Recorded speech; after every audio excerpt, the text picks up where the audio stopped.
มีอารมณ์นี้บอกเวลาที่มีภัยในใจแล้วบอกกล้าบอกเพราะยานคำตอบมันจะทำหายใจเก็บไว้ในใจจนนานอยากให้เจ้ารู้ว่าเคยนั้นมีหักให้เจ้าคนเดียวจะต้องทำอย่างไรใครต่อไปก็บอกให้เขาบอกไปบอกฮักเท่านั้นมันจะยากบนใดหากเจ้ามีใจก็คงจะดีแต่ถ้าเจ้าบ่สนใจและคอยจะทำอย่างใดดีอยากให้รู้แต่บอกกล้าบอกอยากจะบอกไปแต่บอกออกเพราะยานคำตอบจะบ่ตรง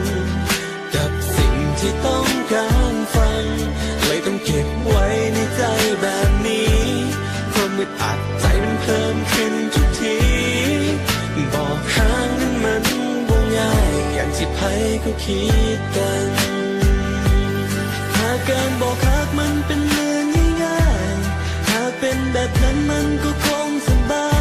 ยหากคอยบ่สนใจ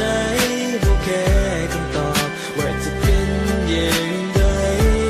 ถ้าเจ้าบ่ฮักก็คงแล้วไปถ้าเจ้าบ่สนใจคอยคงบ่เสียใจ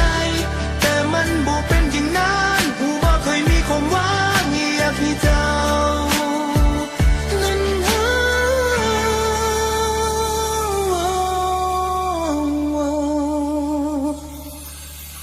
ใครต่อใครก็บอกให้เขาบอกไป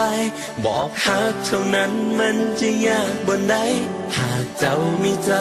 ก็คงจะดีแต่ถ้าเจ้าบ่สนใจแล้วคอยจะทำอย่างใดดีอยากให้รู้แต่บอกกล้าบอกอยากจะบอกออกไปแต่มันเว้าบ่ออกเพราะยานคำตอบจะบ่ตรงกับสิ่งที่ต้องการฟังเลยต้องเก็บไว้ในใจแบบนี้ความอึดอัดใจมันเพิ่มขึ้นทุกทีบอกฮักนั้นมันบ่ง่ายอย่างที่ไผเขาคิดกันอยากให้รู้แต่บอกกล้าบอกอยากจะบอกออกไปแต่มันเว้าบ่ออกเพราะยานคำตอบจะบ่ตรงกับสิ่งที่ต้องการฟังเลยต้องเก็บไว้ในใจแบบนี้ความอึดอัดใจมันเพิ่มขึ้นทุกทีจะบอกฮักนั้นมันเว้าง่ายก็คงบอกไป